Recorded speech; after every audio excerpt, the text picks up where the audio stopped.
हरे कृष्णा देव प्रणाम आप सभी को। तो आज हम भगवद गीता के 1.37, 38, 39 श्लोक की चर्चा करेंगे।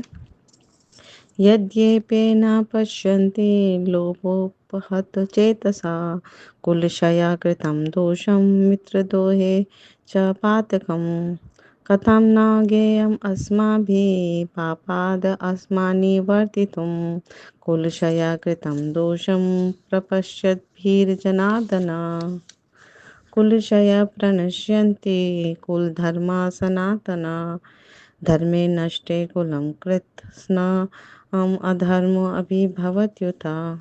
अनुवाद शिव प्रभुपाद जी के द्वारा। शिव प्रभुपाद की जय। हे जनार्दन, यद्यपि लोग लोभ से अभिभूत चित्त वाले ये लोग अपने परिवार को मारने या अपने मित्र से द्रोह करने में कोई दोष नहीं देखते, किंतु हम लोग जो परिवार के विनष्ट करने में अपराध देख सकते हैं, ऐसे पाप कर्म में क्यों प्रवृत्त हों। कुल का नाश होने पर सनातन कुल परंपरा नष्ट हो जाती है और इस तरह शेष कुल भी अधर्म में प्रवृत्त हो जाता है। तो शिव बाबा जी तात्पर्य में बहुत सुंदर समझा रहे हैं कि जो क्षत्रिय होते हैं, अगर उनको कोई कोई भी व्यक्ति या कोई भी दल अगर युद्ध करने के लिए या जुआ खेलने के लिए आमंत्रण कर रहा है तो उसे मना नहीं करना चाहिए। ये क्षत्रिय धर्म है। तो अर्जुन अभी युद्ध करने से नकार नहीं सकते थे, क्योंकि दुर्योधन का जो दल था वो उनको ललकार रहा था। तो अर्जुन ने ये सोचा कि हो सकता है कि दुर्योधन आदि जो दल हैं, विपक्षी दल, वो इसके परिणाम नहीं जानते, इसके परिणाम से अनभिज्ञ हो, लेकिन मुझे इसका दुष्परिणाम दिखाई दे रहा है कि ये ऐसा करने से कुल का ना कुल का नाश हो जाएगा, वयोवृद्ध हो सबका वध हो जाएगा। तो चाहे इसके लिए वो कितना ही विपरीत दल हमें बाध्य कर रहे हैं, लेकिन हमें विचार विमर्श करना चाहिए अभी भी, क्योंकि कुल के नाश होने पर सनातन जो कुल परंपरा है वो नष्ट हो जाएगी और शेष जो बचा हुआ जो लोग हैं या स्त्रियां बच्चे हैं वो भी अधर्म में प्रवृत्त हो जाता है। तो यहाँ पर हम देख सकते हैं कि जो स्वार्थी व्यक्ति होता है उसके ये लक्षण होते हैं कि वो किसी भी मूल्य पे अपने स्वार्थ का त्याग नहीं कर पाता, चाहे और उसके जीवन का जो मूल लक्ष्य है वो केवल इंद्र तृप्ति होता है, विषय विषय जीवन होता है। तो हम अपने इतिहास में बहुत सारे ऐसे असुरों को देख सकते हैं जिन्होंने अपने स्वार्थ के लिए या इंद्र तृप्ति के लिए लोगों को, कितने लोगों को माँ की हत्या कर दी। तो आत्मा के कल्याण के लिए ऐसे लोगों का कुछ भी लेना देना नहीं होता। तो दुर्योधन भी ऐसे स्वार्थ के कारण पूरी सेना को युद्ध में लगा रखा था उसने कि मेरा स्वार्थ कंप्लीट हो। अगर वो चाहता तो 5 पांडव को आधा राज्य या 5 गांव देकर युद्ध को टाल सकता था। तो अर्जुन यहाँ पर दुर्योधन को ये सोच रहे हैं कि दुर्योधन अगर हम दुर्योधन जीत भी जाते हैं तो इसके अवगुण या इसका परिणाम बहुत अच्छा नहीं होने वाला। तो अर्जुन को राज्य का लोभ नहीं था, लेकिन वो अपने संबंधियों को मानना नहीं चाह रहा था, वह अपने कर्तव्य से विमुख हो रहा था। तो अभी हमने देखा ना कि क्षत्रिय जो है वो कभी भी विमुख नहीं होता अगर सामने वाला उसको ललकारे। तो ये मोह का उदाहरण है, तो ये भी एक अवगुण है।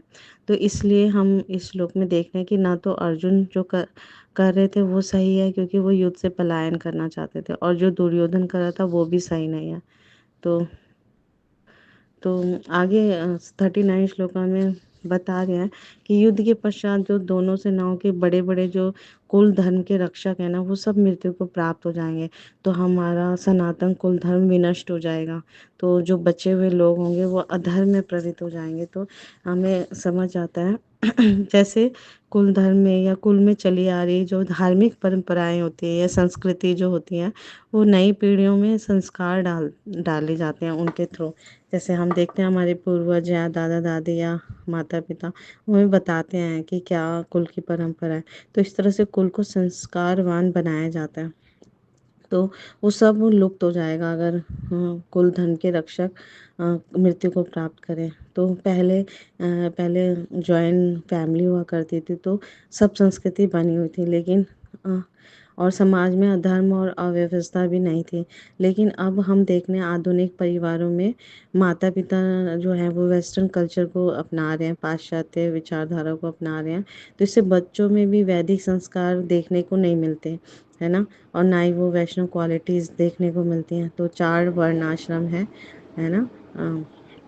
ब्रह्म जो 4 वर्ण होते हैं, ब्रह्मचारी, गृहस्थ, वानप्रस्थ और सन्यासी, और क्षत्रिय, ब्राह्मण, क्षत्रिय, वैश्य और शूद्र। तो ये सब इनका लोप हो गया है।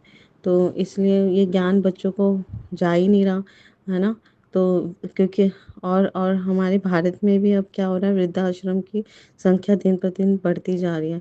तो परिवार के जो बड़े लोग हैं उनके द्वारा दिए जाने वाले वैदिक संस्कार की जो शिक्षा है, उसके बगैर समाज जो है वो पतन की ओर बढ़ रहा है, पतन हो रहा है समाज में।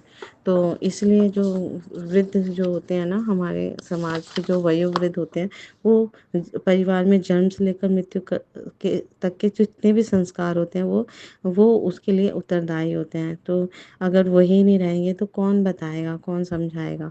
तो इसलिए किसी भी कारणवश परिवार के जो वयोवृद्ध है ना, उनका वध नहीं होना चाहिए, या वो मृत्यु हो, मतलब वो अच्छे से दे दें, संस्कार बता दें, है ना? तो ताकि नई जनरेशन सीख जाए, उसके बाद वो भले ही अपने जीवन, उनका जितना भी जीवन है वो जिएँ और फिर वो संस्कार दे के जाएँ। तो अब क्योंकि ऐसा नहीं हो रहा, तो समाज जो है हमारा पतन की ओर अग्रसर हो रहा है। तो ये सारे परिणाम हैं जो अर्जुन समझ रहे हैं। और फिर इस युद्ध के बाद है ना, उनको डर लग रहा है, भय है कि समाज ऐसे हो जाएगा धर्म की तरफ, और है ना, कुल का नाश हो जाएगा और सब अधर्म की तरफ प्रवृत्त होंगे। तो है ना, क्योंकि मनुष्य जीवन बहुत ही ज़्यादा बहुमूल्य है, अमूल्य निधि है, और 84 लाख योनियों में कितनी बार आवागमन करने के बाद ये मनुष्य जीवन मिला है। तो जब हम वैदिक संस्कृति को, अपने वैष्णव कल्चर को फॉलो करेंगे, तो हम एक सभ्य मनुष्य बनेंगे। और सभ्य मनुष्य, है ना, हर मनुष्य का जो परम लक्ष्य जो है वो कृष्ण प्रेम, भगवत भक्ति है। तो हमें ज्ञान कैसे मिलेगा? वो स्टेप बाय स्टेप इस तरह से ही मिलता है, जब हम अपनी संस्कृति को बनाए रखते हैं और आगे बढ़ते चले जाते हैं। तो जब हम साधु गुरु शास्त्र को सुनेंगे, अपने वयोवृद्ध को सुनेंगे, है ना, तो फिर हम समझ पाएंगे कि ये जीवन जो है वो ऐसे व्यर्थ करने के लिए नहीं है, एक परम लक्ष्य प्राप्त करने के लिए है। तो जब हम हरि नाम का आश्रय लेंगे, गुरु का आश्रय लेंगे, है ना, और शास्त्रों का आश्रय लेंगे, तो हम समझ पाएंगे कि हमारे जीवन का क्या लक्ष्य है और कैसे प्राप्त किया जा सकता है। तो जब हम ज़्यादा से ज़्यादा हरे कृष्णा कृष्णा कृष्णा हरे हरे, हरे राम राम राम हरे हरे, भगवान नाम का कीर्तन करेंगे, तो हम बुद्धिमान होंगे, हम समझ पाएंगे ये सब चीज़ें हमारे जीवन में कितनी ज़रूरी हैं, कितनी आवश्यक हैं। Thank you so much. Guru Maharaj की जय, श्री प्रभुपाद की जय, आप सब भक्तवृंद की जय।